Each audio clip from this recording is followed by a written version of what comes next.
وإلهكم إله واحد لا إله إلا هو الرحمن الرحيم الله لا إله إلا هو الحي القيوم لا تأخذه سنة ولا نوم له ما في السماوات وما في الأرض من ذا الذي يشفع عنده إلا بإذنه يعلم ما بين أيديهم وما خلفهم ولا يحيطون بشيء من علمه إلا بما شاء وسع كرسيه السماوات والأرض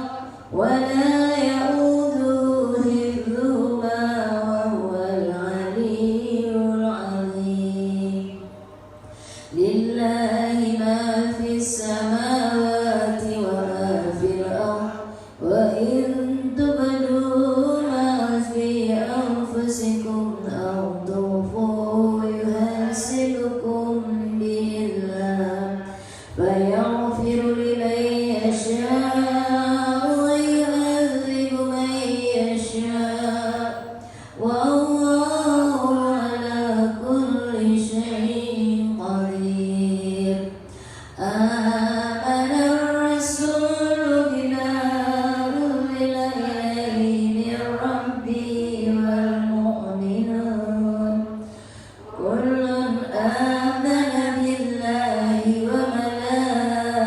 وملائكته وكتبه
lahul mulku wa lahul hamdu yuhyi wa yumiitu wa huwa ala kulli syai'in qadir.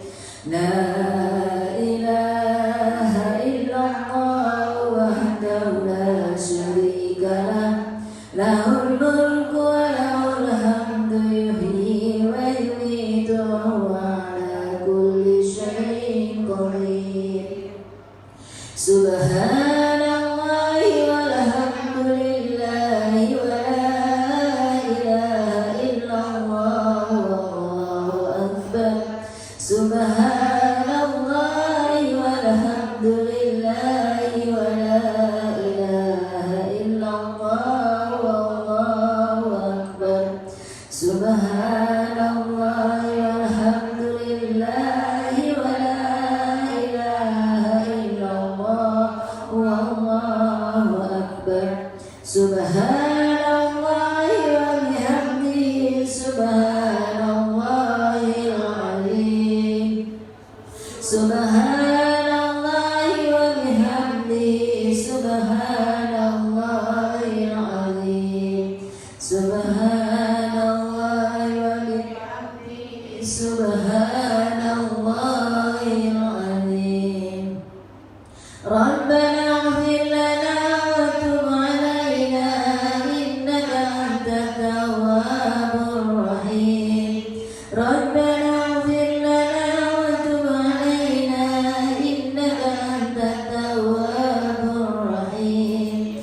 Rabbana ighfir lana wa tub 'alaina innaka antat tawwabur rahim. Allahumma salli ala sayyidina Muhammad. Allahumma salli alaihi wa sallim. Allahumma salli ala sayyidina Muhammad. Allahumma salli alaihi wa sallim. Allahumma salli ala sayyidina Muhammad. Allahumma salli alaihi wa sallim. A'udzu bikalimatillahi tammati min syarri ma khalaq. A'udzu bikalimatillahi tammati min syarri ma khalaq. A'udzu bikalimatillahi tammati min syarri ma khalaq.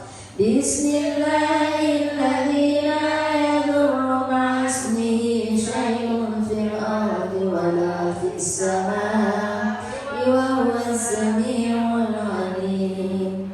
Bismillahilladzi la yadurru ma'a ismihi syai'un fil ardi wa la fis samaa'i wa huwas samii'ul 'aliim. Bismillahilladzi la yadurru ma'a ismihi syai'un fil ardi wa la fis samaa'i wa huwas samii'ul 'aliim. Radina billahi rabban wa bil islami dinan wa bi Muhammadin nabiyyan wa rasulan. Radina billahi rabban wa bil islami dinan wa bi Muhammadin nabiyyan wa rasulan. Radina billahi rabban wa bil islami dinan wa bi Muhammadin nabiyyan wa rasulan. Bismillahi walhamdulillahi wal khairu was-sarru bi masyiatillah. Bismillahi walhamdulillahi wal khairu was-sarru bi masyiatillah. Bismillahi walhamdulillahi wal khairu was-sarru bi masyiatillah. Amanna billahi wal yawmil akhir tubna ila Allahi batina wa zahira. Amanna billahi wal yawmil akhir tubna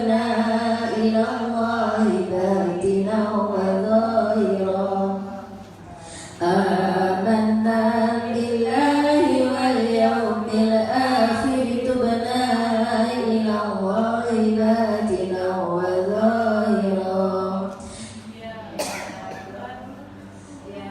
يا ربنا واعف عنا وكل ذي كان منا يا ذا الجلال والإكرام أمتنا على دين الإسلام يا ربنا واعف عنا وكل ذي كان منا يا ذا الجلال والإكرام أمتنا على دين الإسلام يا ربنا واعف عنا وعنه الذي كان منا يا ذا الجلال والإكرام أمتنا على دين الإسلام يا ربنا واعف عنا وعنه الذي كان منا يا ذا الجلال والإكرام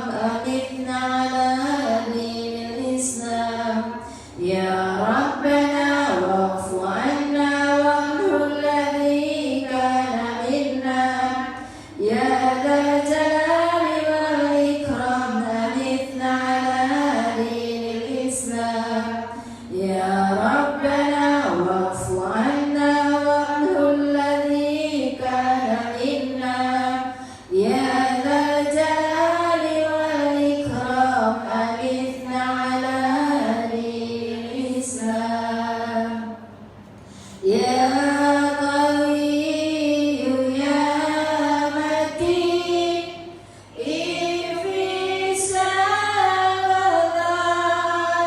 الظالمين يا قوي يا متين افرس الظالمين يا قوي يا متين افرس الظالمين أصلح الله نور المسلمين صرف الله سر المؤمنين أصلح الله نور المسلمين شرف الله سر المؤمنين أصلح الله أمور المسلمين صرف الله سر المؤمنين يا علي يا كبير يا عليم يا قدير يا سميع يا بصير يا لطيف يا خبير يا علي يا كبير يا عليم يا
ilaha illallah, la ilaha illallah, la ilaha illallah, la ilaha illallah, la ilaha illallah, la ilaha illallah, la ilaha illallah, la ilaha illallah, la ilaha illallah.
أعوذ بالله من الشيطان الرجيم بسم الله الرحمن الرحيم الحمد لله رب العالمين الرحمن الرحيم مالك يوم الدين إياك نعبد وإياك نستعين اهدنا الصراط المستقيم صراط الذين أنعمت عليهم غير المغضوب عليهم ولا الضالين آمين. Alhamdulillah, Ustaz sudah ada di hadapan kita. Marilah sama-sama kita simak kajian kita pada pagi hari ini, yaitu Qaul Hadis. Ustaz yang hadir mungkin sedikit karena banyak yang ke atas kayaknya Ustaz. Apa-apa berapa orang pun kita tetap jalan ngaji. Karena kalau mengikuti acara di Batam ini Ustaz banyak, jadi program kita di Duha nggak jalan-jalan. Walaupun 3 orang kita tetap ngaji. Kasih Ustaz.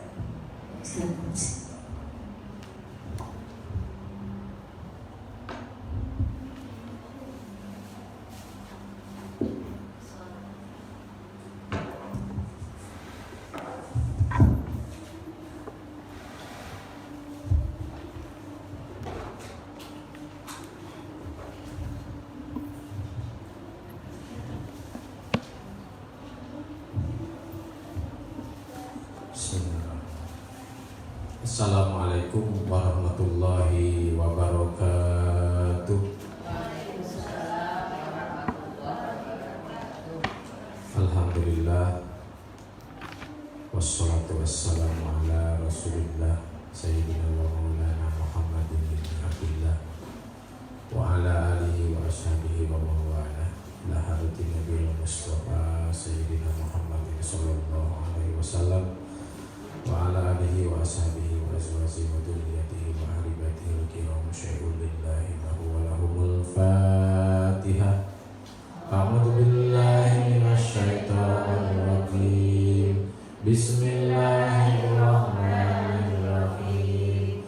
Alhamdulillahi rabbil alamin. Ar-Rahmanir Rahim. Maliki yaumiddin.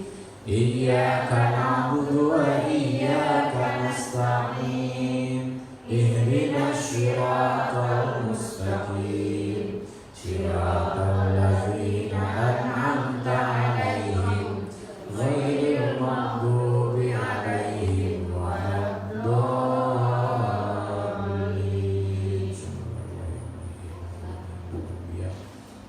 Wal mursali wal malaikatu muqarrabin wa fuqaha hadisin wal qur'an wal asrar. Musabikul kutubi syar'iyah alladhi ta'alana wa alamna khususan musabikul mukhtarul ahadisin anallahu amri darajatihim bil jannah wa yamqa'una bi asrarihim wa amrihim wa ulumihim fid din wa dunya wal akhirah. Syai'un lillahi lahumul Fatihah.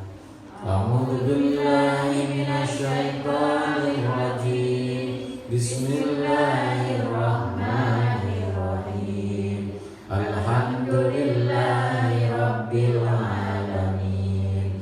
Ar-Rahmanir Rahim. Maliki yaumiddin. Iyyaka na'budu wa iyyaka nasta'in. Ihdinas siratal mustaqim. Siratal ladzina an'amta 'alaihim ghairil maghdubi 'alaihim waladdallin. Baik, kita sama-sama membaca kalimat thayyibah. Ibu tinggal ngikutin setelah saya baca ya. La ilaha illallah. Ayo sama-sama.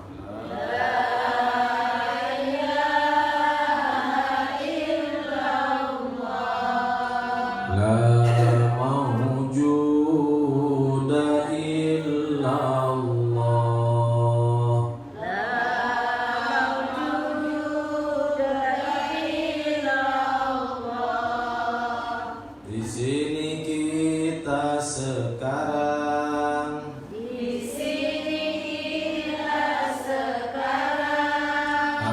kehendaknya Allah.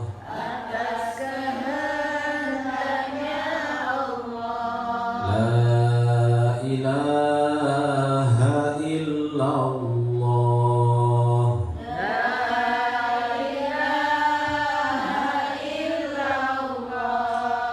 La ma'buda illallah.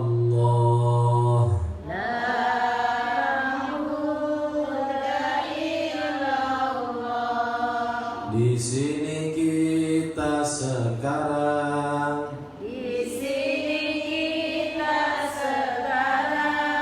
beribadah pada Allah.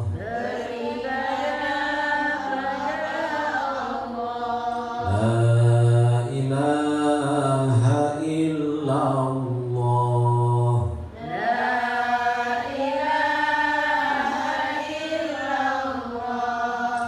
La matluba illallah.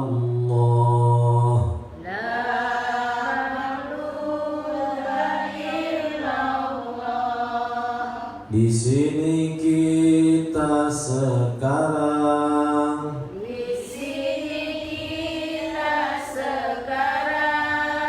karena perintahnya Allah.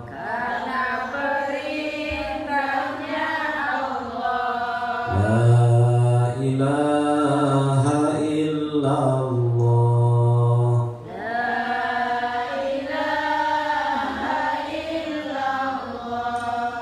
La maqsuda illallah.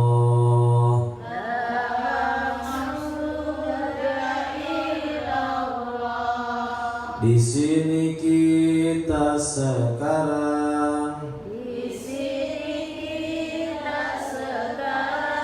mencari ridhonya Allah.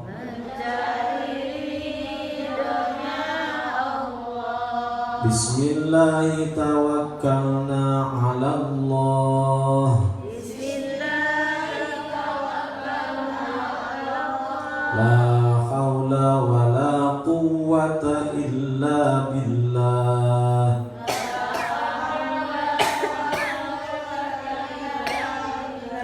Astaghfirullahaladzim. Astaghfirullahaladzim. Astaghfirullahaladzim wa atubu ilaih.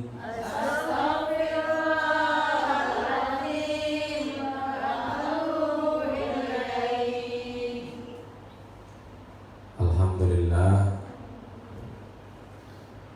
segala puji kita patut haturkan kepada Allah yang Maha Suci.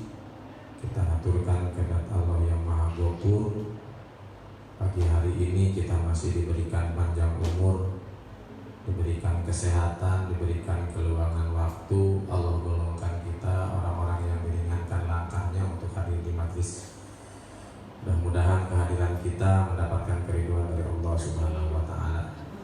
Sholawat beserta salam tak henti-hentinya kita persembahkan untuk suri tauladan terbaik kita, baginda Habibana wa Nabiyana Muhammad sallallahu alaihi wasallam, dengan ucapan Allahumma sholli ala sayyidina Muhammad wa ala ali sayyidina Muhammad. Apa kabar semuanya? Bunda, sehat?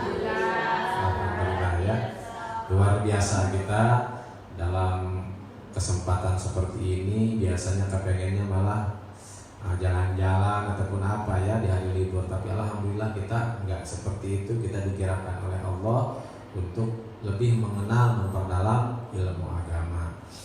Baik, pada kesempatan pagi hari ini kita akan melanjutkan kitab Mukhtarul Ahadits ya, hadis yang nomor ke-217 ya. Sesuai dengan yang disampaikan kemarin, hadis ke-217. Kita langsung saja. Bismillahirrahmanirrahim. Bismillahirrahmanirrahim. Iqra'u ala mautakum surat Yasin. Ya. Iqra'u artinya adalah bacalah oleh kalian semua.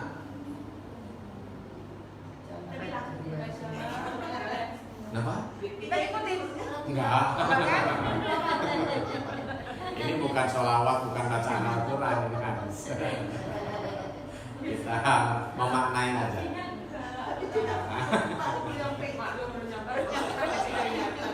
Oke, lanjut ya. Diartikan dulu. Iqra'u, bacalah oleh kalian semua. Ala mautakum, terhadap yang meninggal, terhadap mayit di antara kalian. Apa yang dibaca? Surat Yasin. Surah Yasin. Rawa meriwayatkan terhadap hadis ini siapa? Ahmadun, Imam Ahmad bin Hanbal. Jadi dari keterangannya saja sudah jelas. Ini perintah, ya, perintah bagi seseorang, bagi kita sebagai umat Nabi Muhammad untuk membacakan surah Yasin. Jadi ketika kita membaca ada hadis seperti ini, ada beberapa di antara kawan kita yang justru malah membid'ahkan, justru malah menganggap sesat orang-orang yang mengamalkan bacaan Yasin. Padahal di sini hadisnya sudah jelas, Iqra'u ala mautakum surat Yasin. Ya, nah, akan tetapi kenapa mereka menganggap seperti itu? Karena derajat dari hadis ini. Hadis ini menurut sebagian riwayat ada rawi yang majhul, ya. Jadi ada rawi yang nggak dikenal, tapi karena yang meriwayatkan banyak, bukan Imam Ahmad saja, ada Abu Dawud, ada Ibnu Majah, ada yang lain-lainnya banyak, maka kedudukan hadis ini jadi naik, ya. Nah, tadinya dianggap dhaif jadi hasan, jadi bagus, ya. Nah ini, jadi ketika kita menemukan ada ikhtilaf, ada perbedaan, ada khilafiyah, yang satu mengatakan jangan, yang satu mengatakan harus, nah, maka kita ambil jalan tengah saja. Melaksanakan silakan, enggak juga tak apa-apa, gitu kan. Iqra'u ala mautakum. Akan tetapi dengan adanya keterangan hadis ini sudah tentu kita tak bisa menyalahkan orang-orang yang terbiasa dengan bacaan surah Yasin, ya. Dimana Yasin ini kan sudah menjadi tradisi, ya, di Indonesia terutama, ya. Apa-apa pasti Yasin, ya. Selamatan rumah Yasin, ya.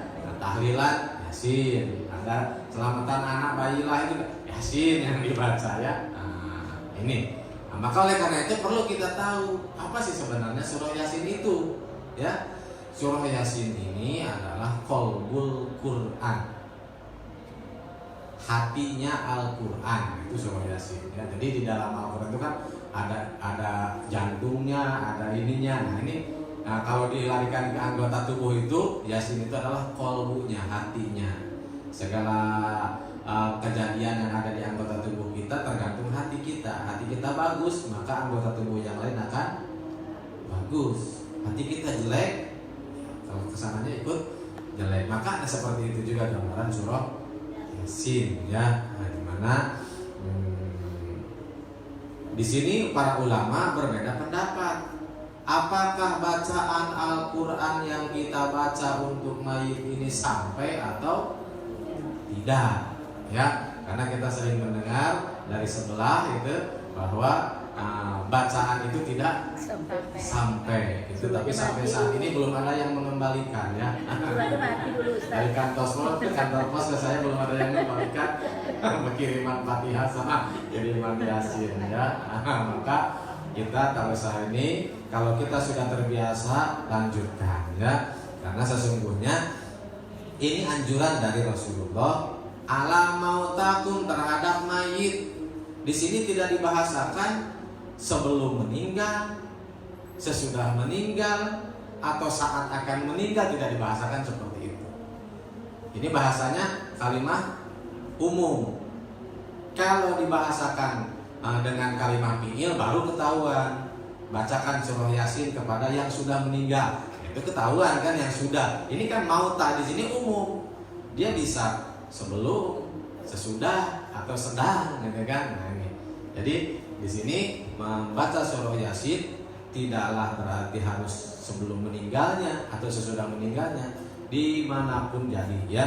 Nah, jadi ala mautakum di sini maknanya umum, sebelum meninggal atau akan meninggal atau sudah meninggal atau bahkan sudah lama meninggal. Ini sangat baik untuk dibacakan surah Yasin ya. Nah, makanya kadang suka ada orang yang bertanya, "Tat, kenapa sih kalau orang-orang takziah itu datang-datang langsung ngambil Yasin gitu kan?"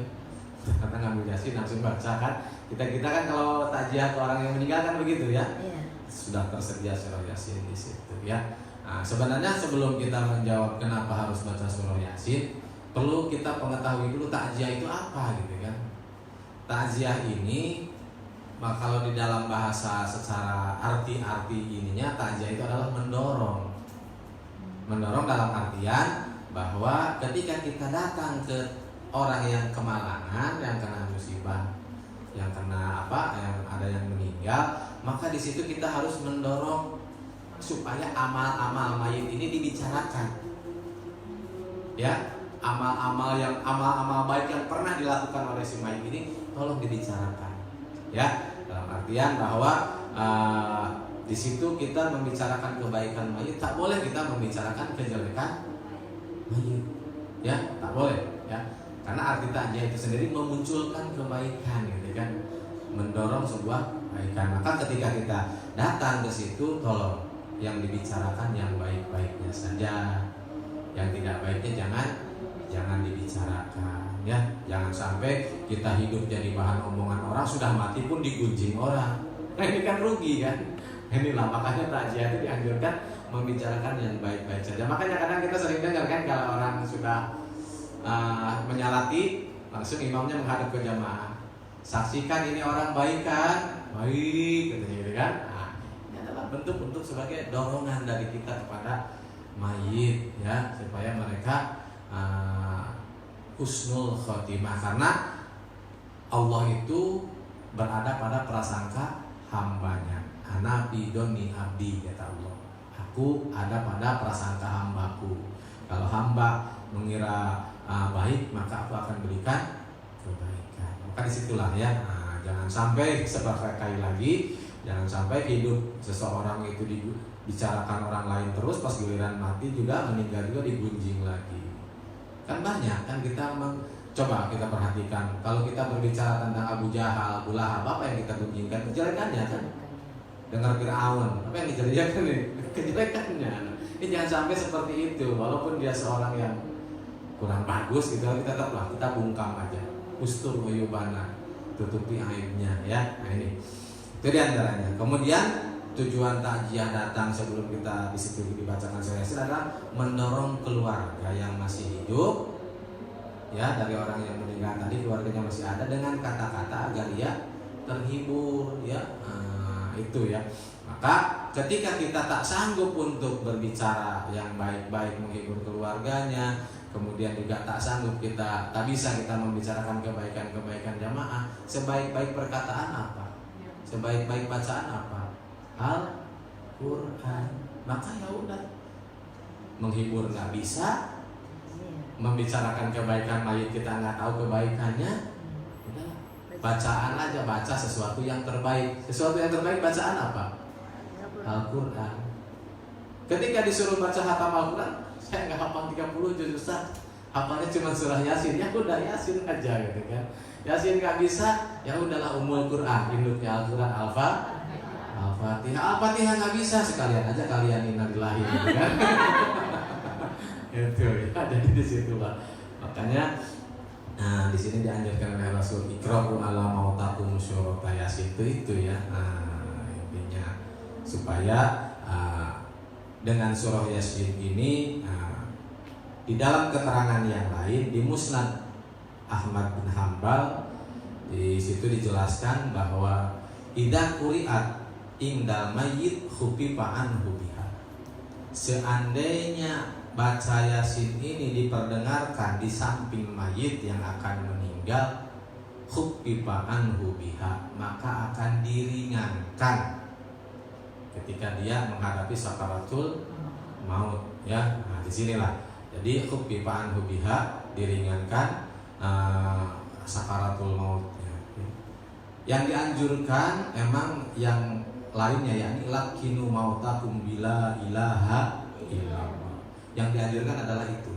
Kalau talqin itu bimbing, ya, dibimbing. Tapi kalau Yasin itu ya jauh dari mayit pun nggak apa-apa. Tapi kalau talqin itu dekat,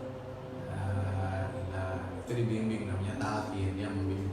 Tapi kalau baca surah Yasin nggak apa-apa sambil jauh dari ini pun, ya. Tapi khasiatnya salah satunya diantaranya dijelaskan dalam Musnad Ahmad bin Hanbal itu adalah meringankan si mayit yang akan meninggal itu. Kemudian juga bahwa bacaan ini sampai atau enggak ini yang selalu dipermasalahkan, ya. Karena mereka menukil keterangan bahwa Imam Syafi'i menyatakan kalau bacaan Al-Quran itu tidak sampai, ya. Karena bacaan Al-Quran ini dikatakan tidak sampai itu kalau kita membaca kemudian kita tidak mengirimkan pahalanya. Tapi kalau kita membahasakan, saya kirimkan Fatihah ini ke Anu, nah itu baru nyampe, gitu, ya. Nah, jadi kalau kita baca Al-Quran seperti biasa, tidak ada niatan untuk si Anu, ya iyalah, kalau kita nggak ngirim kok, ya. Makanya kenapa kalau kita hadoroh sebelum baca Yasin itu kan ada ila hadratin Nabiul Mustafa, ila Kiai Anu, ila, nah, semua disebutkan di situ kan. Saya khususkan Fatihah ini untuk si Anu. Nah, itulah, ya. Makanya kenapa ketika ada bahasa bahwa Al-Quran tidak sampai, ya karena tidak dikhususkan. Kalau dikirimkan lewat itu nyampe, ya. Dikirimkan lewatnya, makanya Allahumma ij'al wa ausil wa balligh misla sawaba ma qara'nahu. Kan bahasanya seperti itu, ya Allah, sampaikan bacaan pahala ini. Kan Ustaz, orang itu kan sudah meninggal. Kalau sudah meninggal kan idza mata ibnu Adam in qata'a amaluhu. Kan seperti itu, ya. Apabila anak Adam meninggal, in qata'a amaluhu, terputus amalnya. Ya jelas terputus amalnya, tapi manfaat dari amal kan tidak terputus. Karena dikecualikan illa min salasin, kecuali dari 3 perkara. Yang pertama sodakotin jariyah, sodakoh jariyah. Orangnya sudah tidak bisa beramal, maksudnya in kota amaluhu itu orangnya sudah tidak bisa beramal lagi karena tempat amal di dunia. Di akhirat bukan tempat amal tapi tempat manen, ya, tempat memetik amal. Nah, maka ada 3 perkara yang manfaatnya tetap akan ngalir walaupun dia tidak mengamalkan, gitu kan. Maka yang di sini yang dibahasakan terputus amalnya, bukan terputus manfaat dari amalnya. Kalau manfaat dari amalnya tetap ngalir. Kita nyumbang keramik di masjid, keramik itu masih suka dipakai sholat sama orang, yang pahala sholat orang tadi ngalir ke orang yang nyumbang keramik, gitu kan. Makanya wakaf itu kan penting, itu karena itu tadi. Selagi apa yang kita sedekahkan itu dipakai untuk kemaslahatan umat, maka pahala dari kemaslahatan itu akan ngalir kepada orang yang yang memberinya tadi, ya. Contoh, makanya kalau orang-orang tua dulu kan sering menyuruh kepada anak-anaknya itu, tanamlah 1 pohon buat supaya kamu punya amal yang ngalir. Contoh, nanam kelapa. Dan selagi kelapa itu masih hidup, kelapa lama kan ininya hidupnya kan, mungkin dengan usia kita lebih lama kelapa. Nah, maka nanam kelapa, nanam pohon apa, gitu kan, supaya ada pahala yang bisa kita ambil. Selagi itu pohon kelapa diambil terus buahnya dan dimanfaatkan untuk kemaslahatan, ya orang yang menanamnya itu dapat terus. Ini, ya. Jadi terputus amal di situ, terputus dalam arti tidak bisa beramal lagi, tapi manfaat amal dia akan tetap ngalir, ya. Nah, ini. Maka seperti itu juga bacaan Al-Quran, ya. Bacaan Al-Quran tetap akan nyampe, ya, kepada orang yang meninggal. Masalahnya begini, boro-boro bacaan Al-Quran,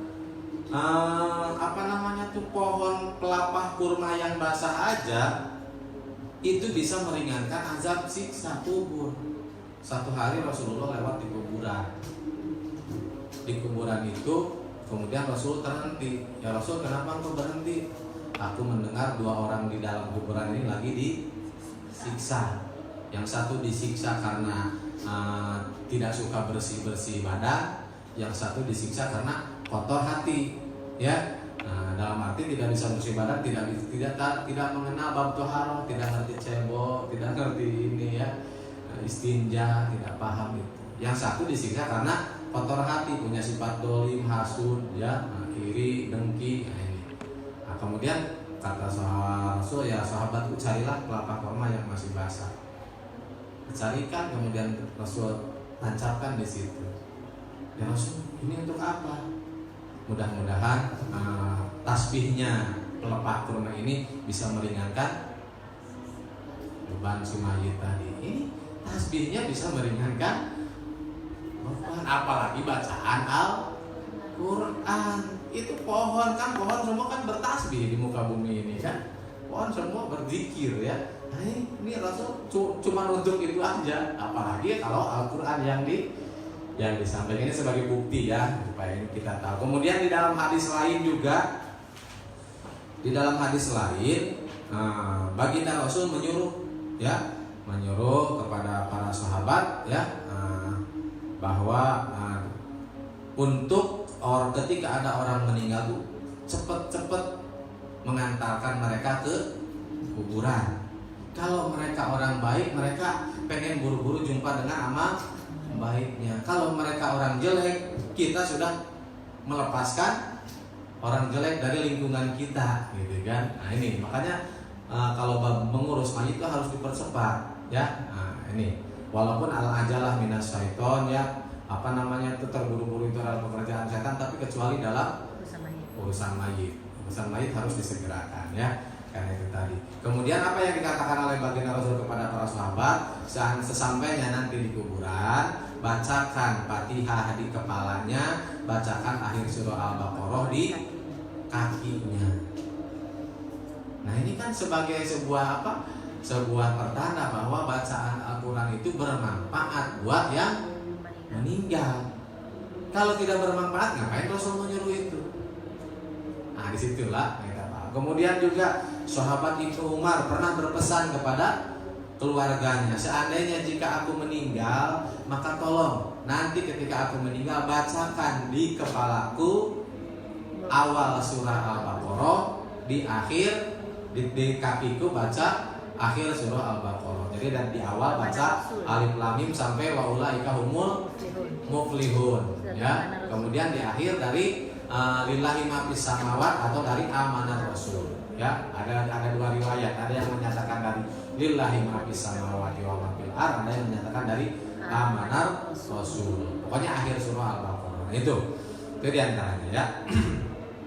Kemudian juga ketika ditanya Imam Nawawi dengan keterangan ini, maka kata Imam Nawawi, kalau sanggup menghatamkan Al-Quran itu bahkan lebih bagus, ya.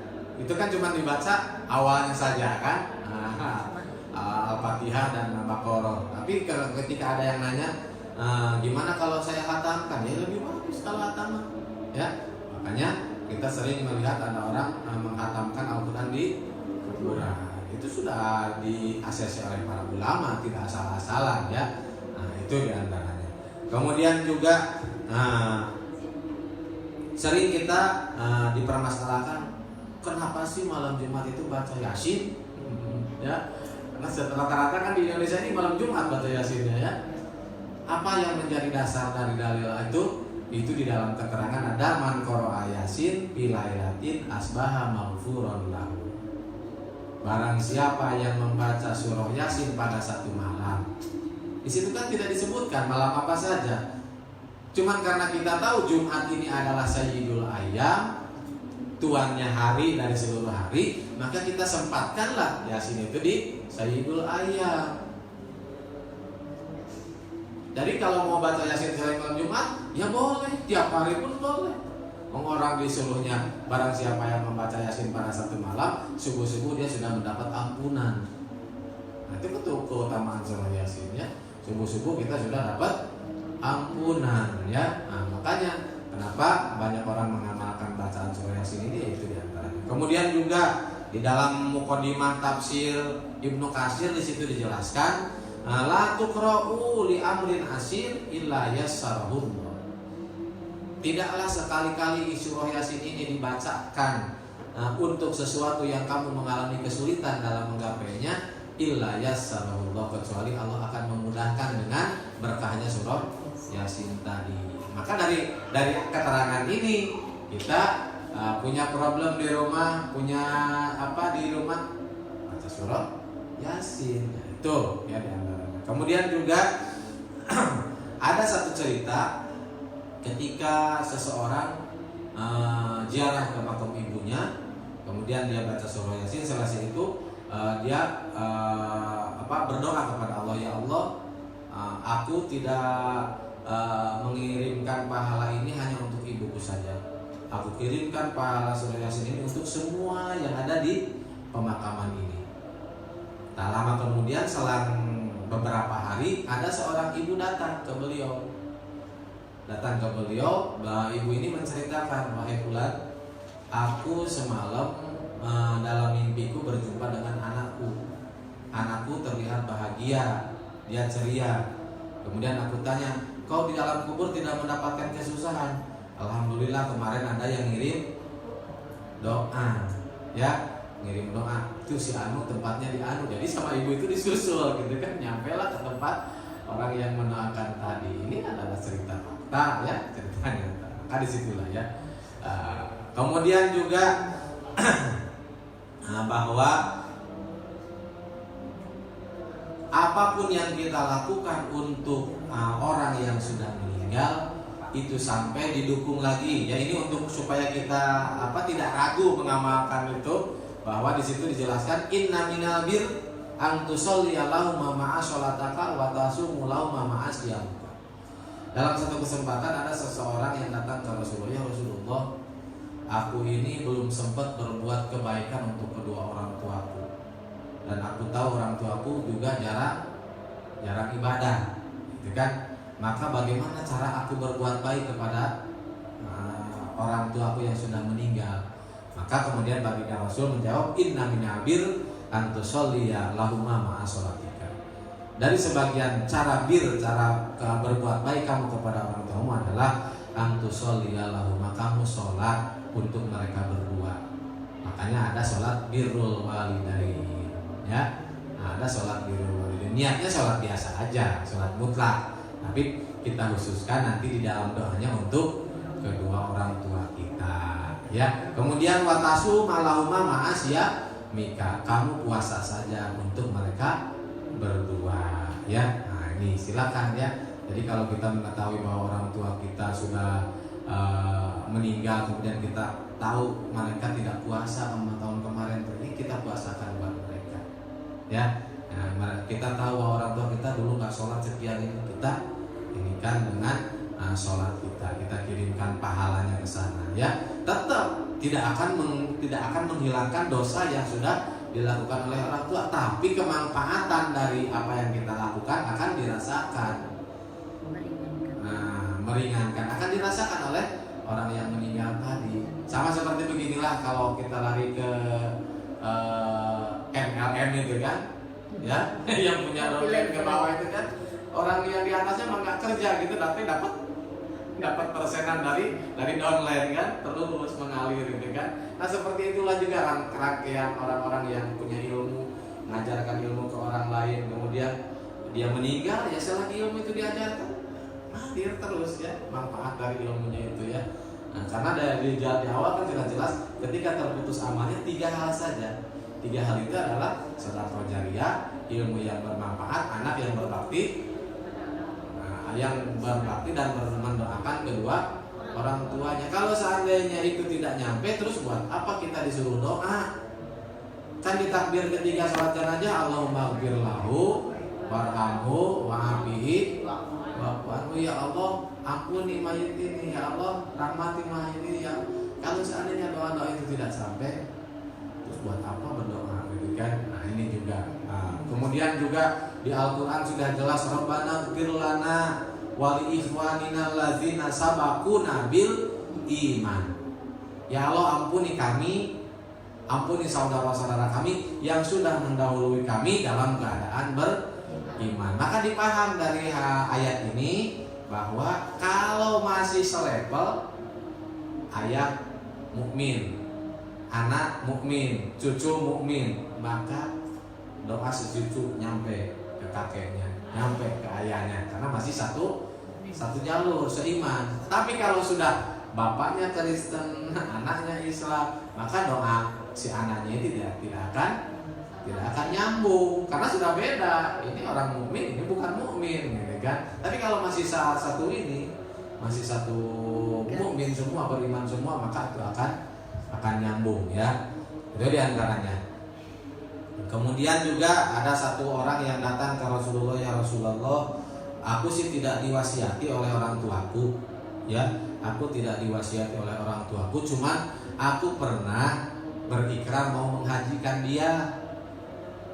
Nanti kalau aku sudah biaya, aku akan menghajikan kedua orang tuaku. Tapi orang tuaku tidak berwasiat untuk supaya dihajikan. Bagaimana kalau aku menghajikan dia? Bagus, naam, kata Rasulullah, silakan. Nah, ini. Kemudian juga di satu kesempatan lagi ada orang yang datang ke Rasulullah berniat untuk bersedekah untuk kedua orang tuanya. Maka kemudian kata baginda Rasul, silakan. Jadi disitulah dimengerti oleh kita bahwa apapun kemanfaatan dari yang kita lakukan dan kita hadiahkan ke orang yang sudah meninggal, maka itu insya Allah akan bermanfaat untuk mereka. Adapun kemanfaatan itu kita serahkan kepada Allah bentuknya sih. Apakah bentuknya diringankan siksa, apakah bentuknya diberi rahmat, apakah bentuknya yang lain-lainnya, diterangkan alam kuburnya, atau di gimana-gimana, kita serahkan kepada Allah Subhanahu wa Ta'ala. Jangan kita ikut ngatur. Ya Allah, ini khusus untuk dia supaya terang kuburnya, padahal dia lagi disiksa. Percuma terang juga kalau disiksa, ya. Nah, ini. Jadi kita serahkan kepada Allah Subhanahu wa Ta'ala bagaimana bentuk dari kemanfaatan yang kita kirimkan tadi, ya.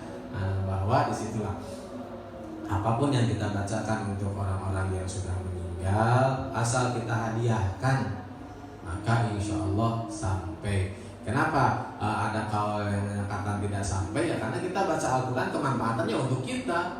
Kalau kita baca tidak menghadiahkannya, ya tentunya manfaatnya dirasakan hanya untuk diri sendiri saja. Tapi kalau kita kirimkan, baru ya ada khusus, ya. Makanya jangan aneh kalau orang-orang baca Yasin atau orang baca tahlil atau apa, hadaroh terlebih dahulu, ya. Hadaroh terlebih dahulu supaya apa yang kita ungkapkan, pahala dari apa yang kita dapat, mereka pun dapat, gitu kan. Nah, ini diantaranya. Bahkan di dalam keterangan yang lain dijelaskan dalam hadis yang diriwayatkan oleh Abu Hurairah.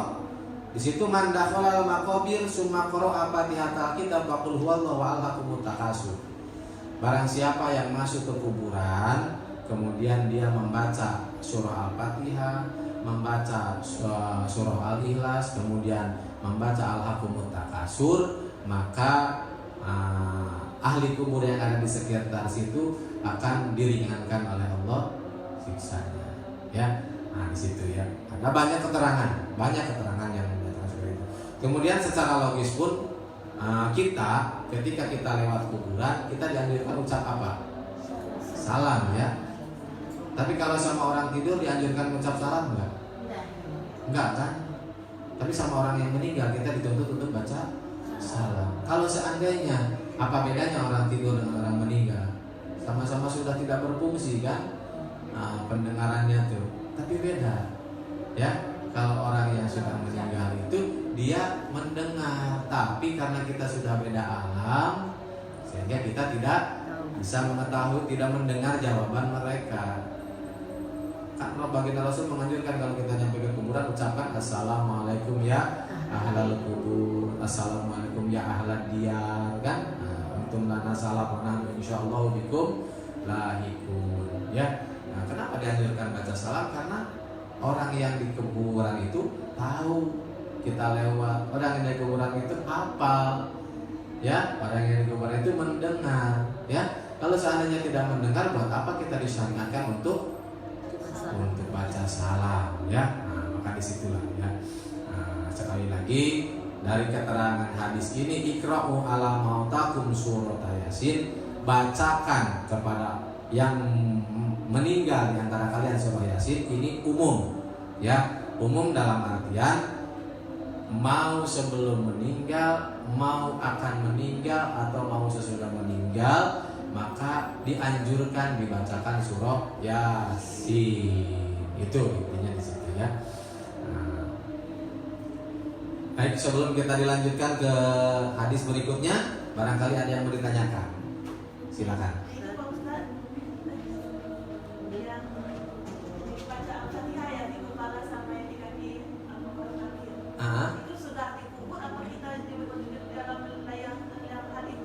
Sudah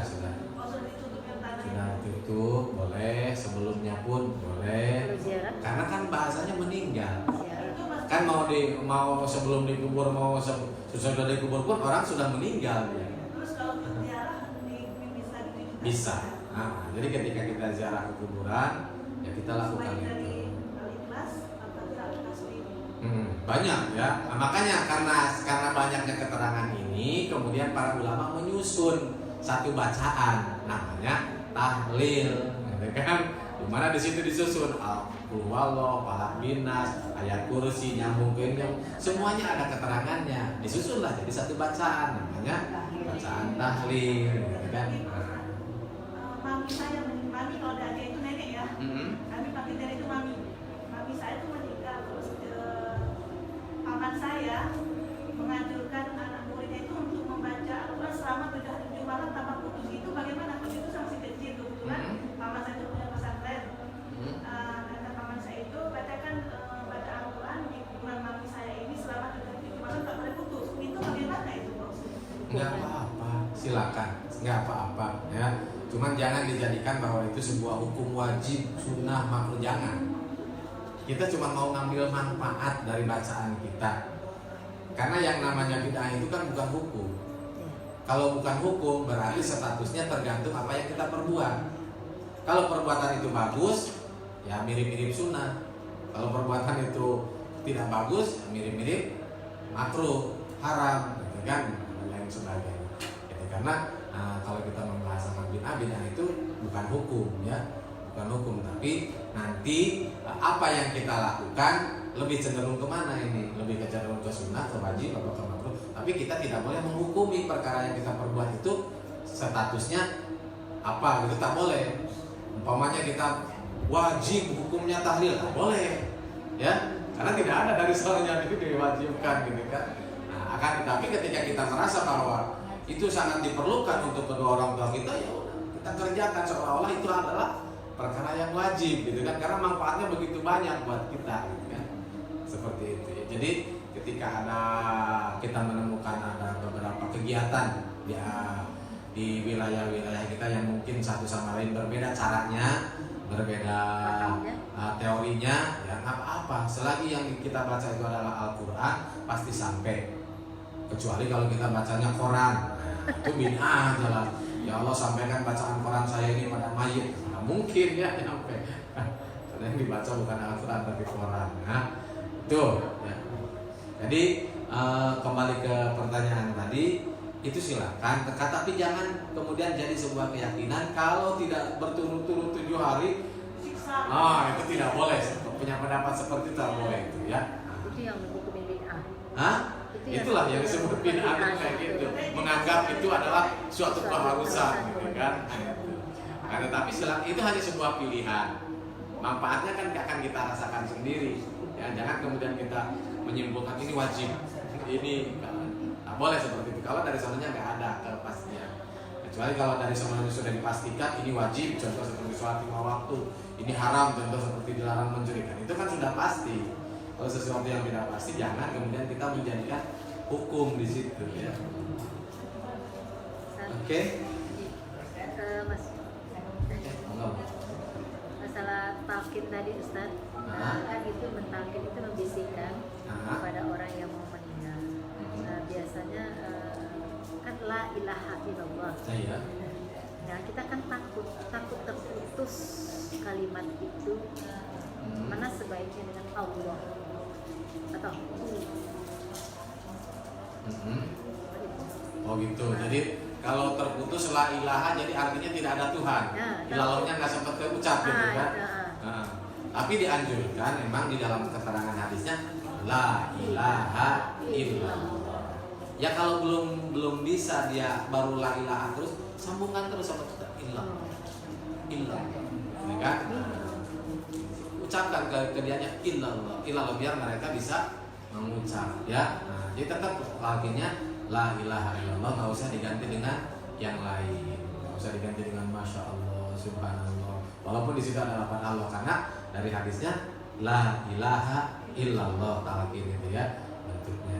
Dan juga kalau si orang yang meninggal tadi sudah mengucapkan udah cukup satu kali, nggak usah diulang-ulang lagi gitu kan kalau sudah bisa mengucapkan gitu kan. Kecuali kalau memang sama sekali nggak bisa mengucap, nah kita bimbing terus ya, kita bimbing supaya terucap gitu lafaz la ilaha illallah. Karena apa? Maka akhir kalamihi la ilaha illallah dakhalal jannah. Orang yang akhir ucapannya adalah la ilaha illallah itu insya Allah akan dijamin oleh Allah masuk ke dalam surga, walaupun mungkin mampir dulu ke neraka bentar gitu ya, karena memang dosa itu harus disucikan, nggak mungkin ya. Pakaian kotor langsung masuk lemari ya, dicuci dulu lah ya. Tapi kita jangan putus asa karena rahmat Allah itu luas ya, rahmat Allah itu luas. Sebanyak apapun dosa kita, kalau kita mau mohon ampun, Allah akan ampuni seperti sebagaimana seorang bayi lahir kembali ya, tidak ada apa-apa. Baik, ada yang lainnya lagi?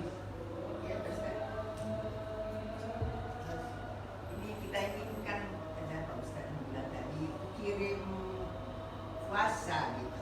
Nah, caranya dilafalkan bagaimana saya kirim puasa sama orang tua atau bagaimana caranya? Kita puasa aja, puasa sunnah kita, kemudian kita doakan di dalam doa itu, ya Allah, aku kirimkan juga pahala puasa ini, kirimkan pahalanya saja. Ya, mayitnya nggak bakal kelaparan seperti kita laparnya kita puasa gitu kan. Bukan itu maksud saya. Sebelum kita akan puasa dilafalkan dulu atau? Oh enggak apa-apa, selesai pun enggak apa-apa. Dari awal sebelum puasa dilafalkan boleh, sesudah selesai puasa pun boleh ya. Ya, jadi sama sholat juga. Selesai sholat, akan ya Allah pahala ini tolong sampaikan juga ya, di samping dia sudah jelas dapat pahala karena di dalam keterangan kan wa Allah salil insani ila masaha, tidak ada sesuatu bagi manusia kecuali apa yang sudah dia usahakan. Itulah yang mereka pakai. Jadi kalau bukan atas usaha mereka, mana mungkin? Kan ini kan bahasanya kita yang ngerjakan, bukan mereka yang ngerjakan. Kalau mereka yang mengerjakan kan nggak mungkin lagi. Nah, makanya disitulah wa Allah salil insani ila masaha. Akhirnya mereka mengambil kesimpulan kalaupun orang lain yang mengerjakan tetap nggak bakal dapat, karena yang akan dihitung oleh Allah tuh apa yang dia kerjakan saja. Tapi kalau kita nggak berpikirnya seperti itu, saya nggak kerja, ya saya nggak bakal dapat duit, tapi ada yang ngasih, ya terima saja kan? Iya, kalau ada yang ngasih ya terima gitu kan? Kalau doa yang soalnya itu perlu dilapangkan kan dalam sunnah gitu Ustaz. Maksudnya? Misalnya kita pergi gaji, tak perlulah kita lillahi ta'ala karena Allah. Apa sunnahnya Allah kasih kepada orang tua kita lapalkan. Ya iya, nggak usah dilapalkan itu udah. Selagi kita masih hidup, selagi kita masih seperti begini, itu tadi seperti dilapalkan pun tak masalah. Ini kan masalahnya mayit ini ya. Kita kan sekarang sedang membahasakan masalah mayit ini. Karena mayit itu sudah tidak bisa beramal lagi dan dia akan mempertanggungjawabkan amalnya sendiri. Sehingga yang dipermasalahkan kira-kira kalau orang lain ngasih amal, ngasih pahala ke dia, ini nyampe apa enggak? Itu yang sedang digarap oleh kita. Nah, maka sebagian ada yang mengatakan enggak nyampe. Sebagian lagi ada yang menyatakan nyampe. Supaya keluar dari masalah itu, karena itu masih masalah khilafiyah, ya, yang satu menyatakan nyampe, yang satu menyatakan tidak. Kita sebagai orang yang menghadapi masalah seperti ini, ya udah, kalau seandainya itu tidak nyampe maka kita bahasakan, ya Allah sampaikan. Kan buat Allah itu mudah apapun kan. Boro-boro cuma kayak gitu ya. Sampai monggo itu urusan Allah. Jadi karena ada orang yang menyatakan tidak sampai, maka kita membahasakan sampaikanlah pahala ini untuk si anu. Yang penting disampaikan. Kenapa kita menyebutkan seperti itu? Karena udah banyak hadis yang menyatakan seseorang datang ke Rasul, saya pengen puasa untuk ibu saya, silakan. Saya pengen berangkat haji untuk bapak saya, silakan. Rasul selalu mempersilahkan gitu kan. Maka dari situlah berarti bacaan Quran kita pun nyampe, walaupun itu bukan bentuk ibadah haji, bukan bentuk sholat, bukan bentuk puasa, tapi hanya bentuk bacaan Al-Quran. Nah, kenapa seperti itu? Ya itu salah satu keterangannya di sini, iqra'u ala mautakum surah Yasin. Bacakan kepada orang-orang yang meninggal di antara kalian surah Yasin. Ini maknanya umum, mau sebelum meninggal, mau akan meninggal, mau setelah meninggal ataupun sudah lama meninggal. Gitu ya. Hah? Maksudnya gimana? Maksudnya amalan wajib kita hadiahkan untuk orang tua kita gitu. Oh enggak. Sunnah aja, yang sholat mutlak aja. Yang wajib itu kan Yang wajib untuk diri kita sendiri. Yang wajib untuk diri kita sendiri. Ini yang di luar itu sunnah mutlak namanya. Jadi niatnya tetap niat sholat sunnah biasa, cuma nanti di doanya ya. Nah, itu di doanya saja ya. Makanya kenapa ada beberapa sholat yang disebut dikategorikan bid'ah, ya karena diniatkan.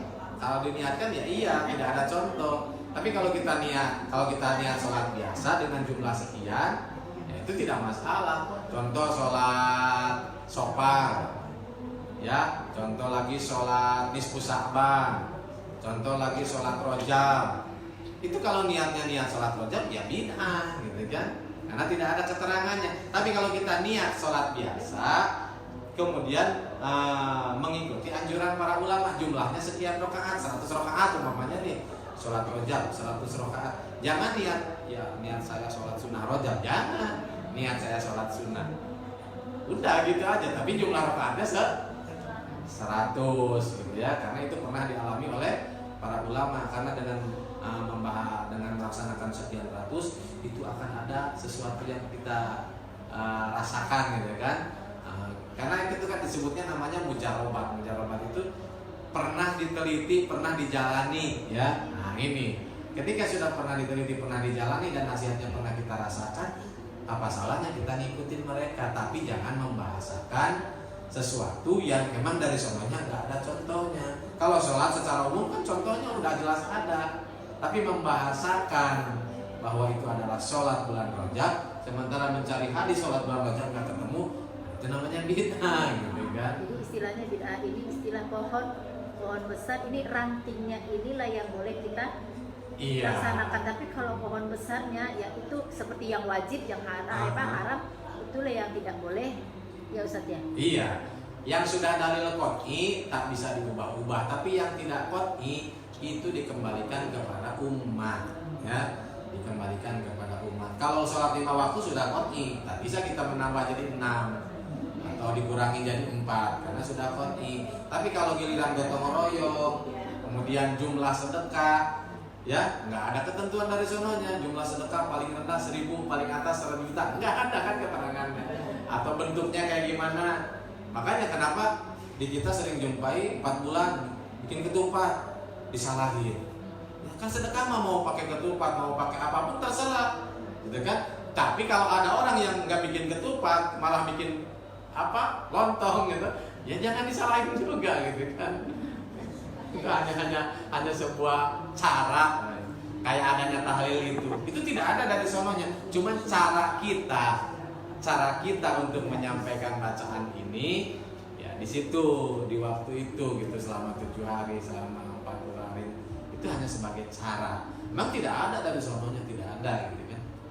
Tapi itu cara kita, karena baginda Rasul pun sering mengambil waktu ya. Contoh baginda Rasul kalau ke Baqi itu setiap hari Sabtu.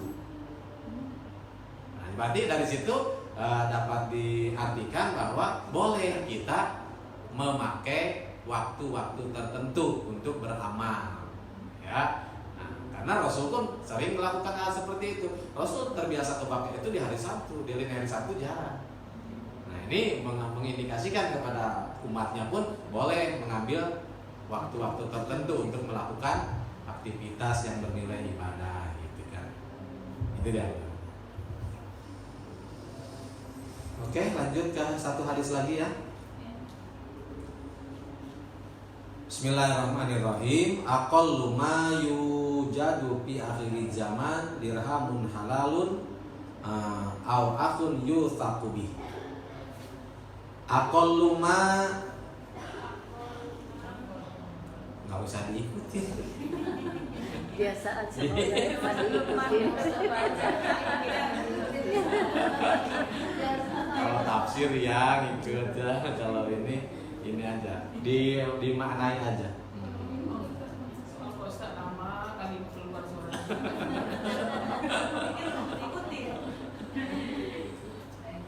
Aqallu ma, paling sedikit perkara, yujadu yang diketemukan, fi akhir zaman, di akhir zaman ini, adalah dirhamun halalun, uang yang halal,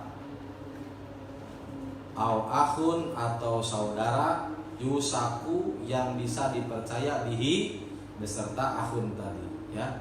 Jadi yang susah kita cari di akhir zaman ini adalah uang yang halal dan teman yang bisa dipercaya. Itu intinya dari hadis ini, ya. Sekali lagi, aqallu ma, paling sedikit perkara yujadu yang susah ada, ya, yujadu yang diketemukan di akhir zaman ini, dirhamun halalun, dirham yang halal. Dirham itu uang, ya, mata uang.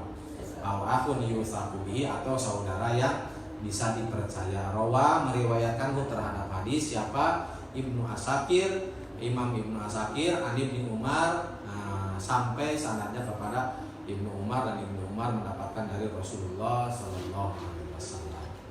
Jadi dari keterangan hadis ini jelas sekali, ya, jelas sekali bahwa paling susah nanti dicari di akhir zaman itu uang halal. Kalau kita sudah merasa susah mencari yang halal, berarti kita sudah berada di penghujung zaman. Kita sudah mendekati kiamat, ya.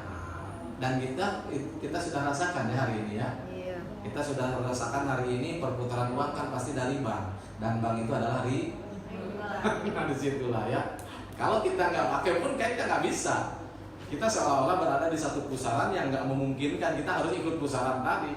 Kalau melawan pusaran, ya kita harus siap-siap koit, ya. Sama seperti kita ngudek air, kita ngelawan arah, ya udah habis kita.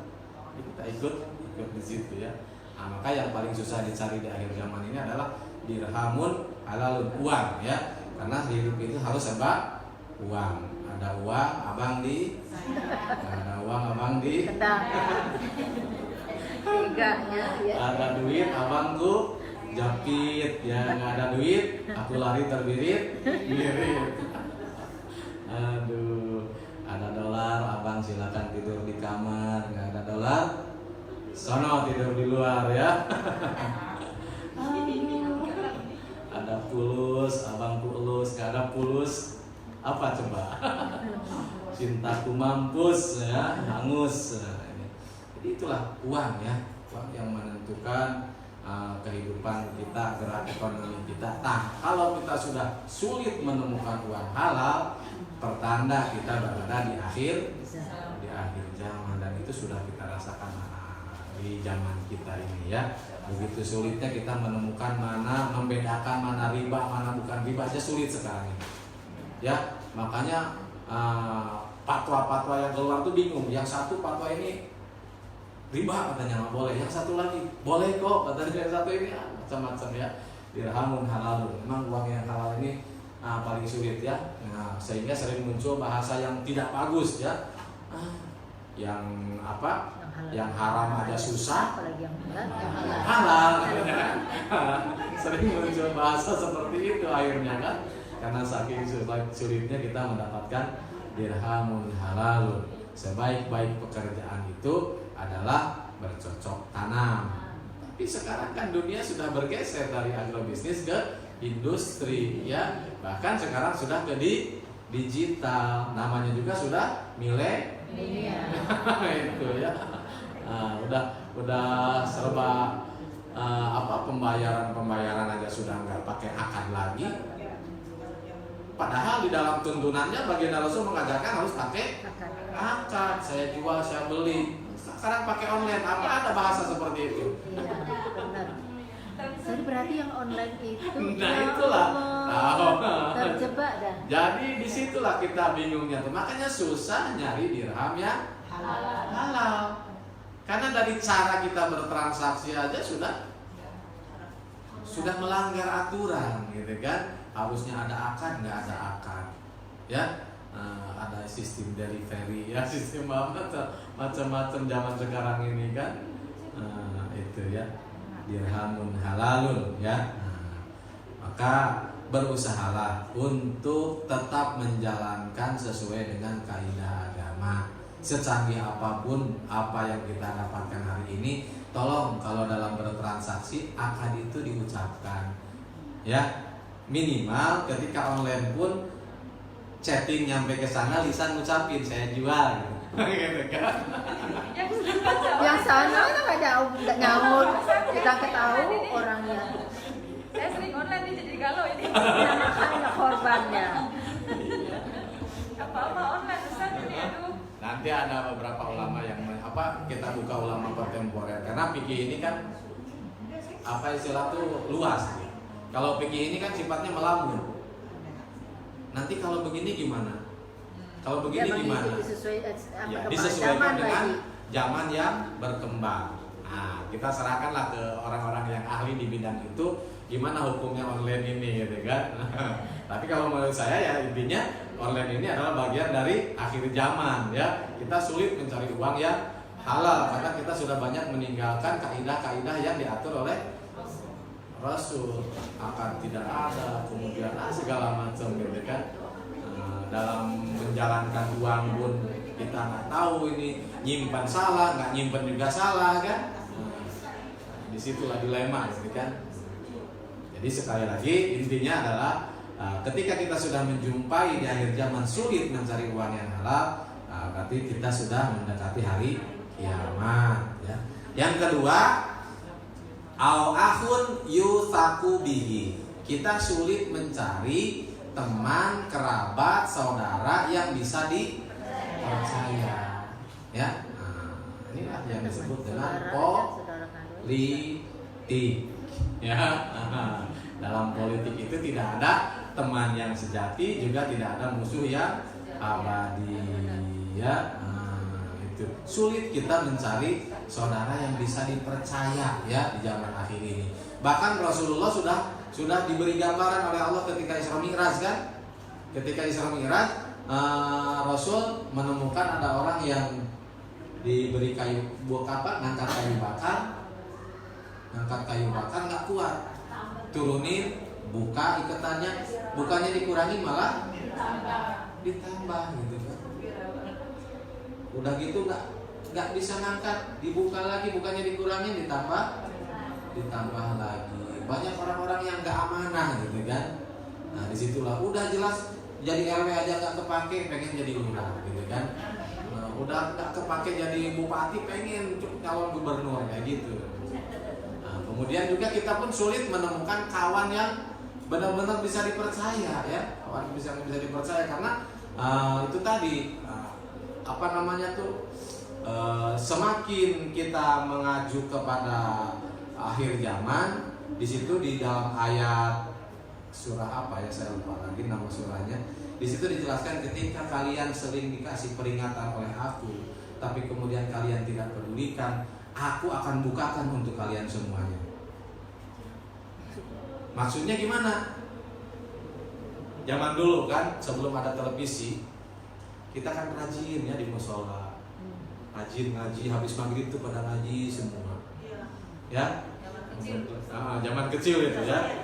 Kemudian muncul radio, dengerin dongeng, kan? Dengerin dongeng.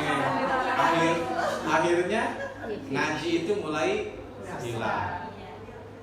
Allah kasih peringatan kan, kok dikasih radio aja kamu sudah mulai menghilangkan bacaan-bacaan Quran. Maka kemudian karena tidak sadar-sadar diberilah yang lebih luas lagi. Datang televisi, wah, lebih lama lagi, lebih hilang lagi itu bacaan Al-Quran, bacaan sholawat di surah-surah itu. Semakin nggak ada, muncul lagi yang lebih hebat, wartel ya.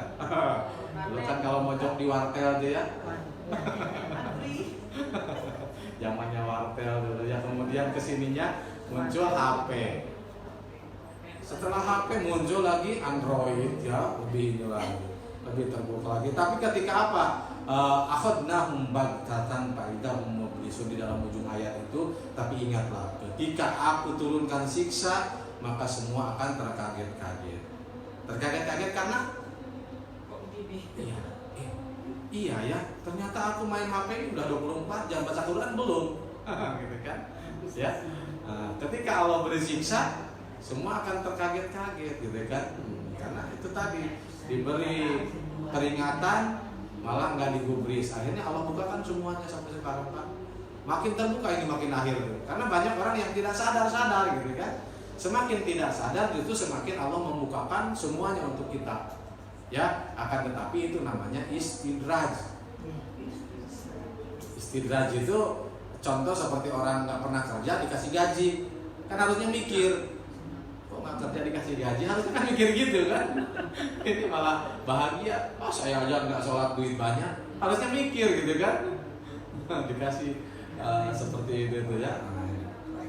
Mungkin nanti di akhir akan diantem langsung ya. Nah, ini. Jadi kembali ke pokok masalah tadi, au akun yusakubi, atau sulitnya kita menemukan saudara yang bisa dipercaya ya, saudara yang amanah terhadap apa-apa yang kita ini kan sekarang mah dikit-dikit share.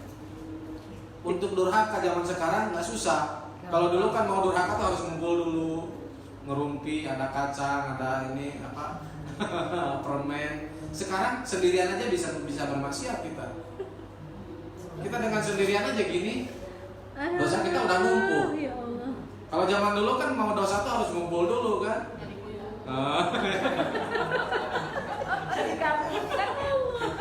Kalau sekarang mau berdosa tuh cukup dengan sendirian, tinggal buka YouTube, tinggal nge-share ini hoax ya, tinggal nge-share berita-berita hoax, udah berdosa kita. Nah ini ya, ada situ lah makanya kata Allah. Aku bukakan semuanya untuk kalian karena kalian tidak mau sadar-sadar. Nah itulah di situ. Jadi sekali lagi kita ini sekarang harus nyadar diri kita sudah berada di akhir zaman. Nyari uang yang halal susah, nyari orang yang amanah susah, nyari orang yang bisa dipercaya aja susah. Ya kawan-kawan kita hianat jadi pelakor jadi segala macam ya. Alhamdulillah ya. Zaman sekarang ini emang ngeri-ngeri ya. Akun Yusuf memang susah kita nyari kawan yang bisa dipercaya ini ya. Kita lihat pilpres yang sedang berjalan aja, satu sama lain saling menjatuhkan, saling menjelekan. Padahal sesama muslim dianjurkan Rasulullah untuk saling menutupi aib. Ini malah saling membukakan aib gitu kan. Pertanda akhir zaman ya. Itu jadi pagi hari ini kita hanya untuk membahas 2 hadis saja. Kesimpulan dari awal sampai akhir, yakni dari hadis pertama kita mendapati keterangan bahwa surah Yasin sangat dianjurkan oleh Rasulullah untuk dibacakan bagi orang-orang yang akan meninggal atau sedang mengalami sakaratul maut atau sudah meninggal, ya. Dan kita punya keyakinan bahwa apa yang kita baca, manfaat dari pahala apa yang kita baca sampai kepada mereka dengan banyaknya keterangan-keterangan yang menyatakan hal itu. Salah satu di antara beberapa keterangan itu adalah beberapa sahabat datang ke Rasul untuk berbuat baik ke kedua orang tuanya, maka Rasul menganjurkan sholatlah, kirimkan pahalanya, puasalah, kirimkan pahalanya. Ada beberapa sahabat datang lagi, saya pengen menghajikan ibu, silakan. Ada beberapa sahabat lagi yang datang ke Rasul, pengen bersedekah untuk kedua orang tua, silakan. Ini pertanda bahwa apa yang kita lakukan untuk orang-orang yang sudah meninggal itu sampai manfaatnya buat mereka. Adapun nyampainya ke mereka dalam bentuk apa, kita serahkan kepada Allah Subhanahu wa Ta'ala. Baik itu bentuknya diringankan siksa, diterangkan alam kubur, ditambahkan nikmatnya dan lain sebagainya, itu adalah kuasa Allah, bukan kita ikut ngatur di situ. Itu diantaranya. Kemudian dari hadis yang kedua kita dapati bahwa kalau sudah sedikit ya di akhirnya apa, kita menemukan uang yang halal itu susah nyarinya, itu pertanda bahwa kita sudah berada di akhir zaman. Kalau kita sudah susah nyari orang yang bisa dipercaya, berarti kita sudah berada di akhir zaman ya. Itu diantaranya. Oleh karena itu, sesulit apapun usahakan tetap kita berusaha untuk dapat uang yang halal, walaupun sifatnya subhat ya, karena yang sekarang berada ini subhat semua, karena tak ada uang yang nggak lewat bank ya, semua pasti lewat bank dan udah tahu bank ini kayak gimana gitu kan. Nah ini kemudian juga saudara yang bisa dipercaya ya, zamannya sekarang udah zaman share-sharean, udah zaman hoak-hoakan. Jadi kita minimalisasi semua itu, hindari untuk menggerakkan tangan ya, men-share-share sesuatu yang tidak ada gunanya, yang tidak ada manfaatnya, karena di dalam Al-Quran dijelaskan la khairu fi katsirin min najwahum illa man amara bi shadaqatin aw ma'rufin aw islahin bainan nas. Al-Quran sudah menjelaskan tidak ada kebaikan sama sekali dalam apapun yang kamu bisikan, baik dalam bentuk ucapan ataupun dalam bentuk sharean ya. Kita sharekan orang apa yang kita dapat dari Android kita ini, kecuali jika 3 hal itu mengandung kecuali untuk 3 hal saja. Selain 3 hal ini dianggap tidak ada kebaikan sama sekali. Yang 3 hal yang dianggap ada kebaikannya apa? Amaro bisodakotin, jika isi apa yang kita share, apa yang kita kemukakan kepada orang itu mengajak untuk berjiwa sosial, mengajak untuk saling tolong menolong, mengajak untuk berinfak, bersedekah. Kalau isinya bukan itu, berarti tidak ada kebaikannya. Isinya malah mengolok-olok orang, membuli orang. Kemudian au ma'rufin, silakan. Boleh kita bisik-bisik dengan ucapan ataupun dengan bentuk share, chatting dan lain sebagainya, kalau itu isinya ma'ruf. Ma'ruf di sini adalah kebaikan, baik itu kebaikan dalam bentuk menebar ilmu, kemudian mengasih hikmah, kan kata-kata mutiara, ataupun menasehati, silakan. Tapi kalau di luar itu jangan. Ya, kemudian yang ketiga islahin bainan nas, yakni mendamaikan di antara manusia, mengirim kata-kata yang sejuk, kata-kata yang membuat orang damai dengan apa yang kita sampaikan. Kalau di luar itu tidak ada kebaikan ya, apalagi kalau isinya tajassasu. Tajassasu ini mencari-cari kesalahan orang ya, dan itu sudah kita maklumi lah, apalagi di zaman pilpres sekarang ini ya. Alhamdulillah kita hindari ya. Jangan kemudian kita terlalu mudah untuk men-sharekan sesuatu yang kita sendiri belum hafal ya. Kita sebagai muslim dianjurkan untuk tabayun ya, untuk mencari penjelasan yang lebih detail, benar apa enggak. Kalaupun sudah jelas, benar kok ini. Tapi kalau kita sharekan manfaatnya buat kita gitu kan. Walaupun sudah jelas benarnya, tanya dulu ke diri, manfaatnya buat kita kalau ini kita bagikan gitu kan. Kalau seandainya kira-kira dengan walaupun itu nyata benar, tapi kalau tidak ada manfaat, buat apa juga? Karena tidak ada kebaikan. Kalau di isinya itu tidak mengandung 3 hal tadi ya, itu dan lain. Mudah-mudahan apa yang kita dapatkan pada hari ini bisa bermanfaat bagi kita semuanya. Kita sama-sama berlindung memohon kepada Allah, mudah-mudahan kita dihindarkan dari harta-harta yang syubhat, dari harta-harta yang halal, karena sulitnya kita mencari dirham, mencari uang yang halal di akhir zaman ini. Kita memohon kepada Allah agar kita dimudahkan oleh Allah untuk mendapatkan yang halal ini ya. Kita diberikan teman yang bisa dipercaya, teman yang bisa saling satu sama lain kasih sayang karena Allah, bukan karena ada apanya gitu kan, tapi apa adanya. Kalau berteman bahasanya apa adanya enak, tapi kalau ada apanya ini yang bahaya gitu ya. Oke, kita berdoa dulu kepada Allah Subhanahu wa Ta'ala. Mudah-mudahan Allah memberikan manfaat dari apa yang kita pelajari pada pagi hari ini. Alhamdulillah minasyaitonirrajim. Bismillahirrahmanirrahim. Alhamdulillahirabbil alamin.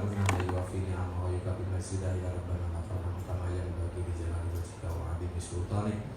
Allahumma sholli ala sayyidina Muhammad wa ala ali sayyidina Muhammad sholatan taftahu lana biha abwaaba wa taysir wa taghlaqu biha abwaaba syarri wa tansur wa takunu lana biha waliyya wa nasira mal maula wa ya ni'man nasir. Allahumma anfa'na bima 'allamtana Rabbi alimna ladzi yanfa'una Rabbi faqihna wa faqih ahlana wa qarrabatina lana fi dinina tawassalna bi ta'allumin tawassalna bi ta'limin anta rizquna wa sina wa anta rizquna asri lana dinana ladzi wasatu amrina wa asri lana dunyana lati biha ma'asun wa asri lana akhiratan lati biha ma'aduna waj'alil hayata ziyadatan lana fi kulli khairin wa taj'al mauta rahmatan lana min kulli syarrin wa ala kulli syai'in qadir. Rabbana taqabbal minna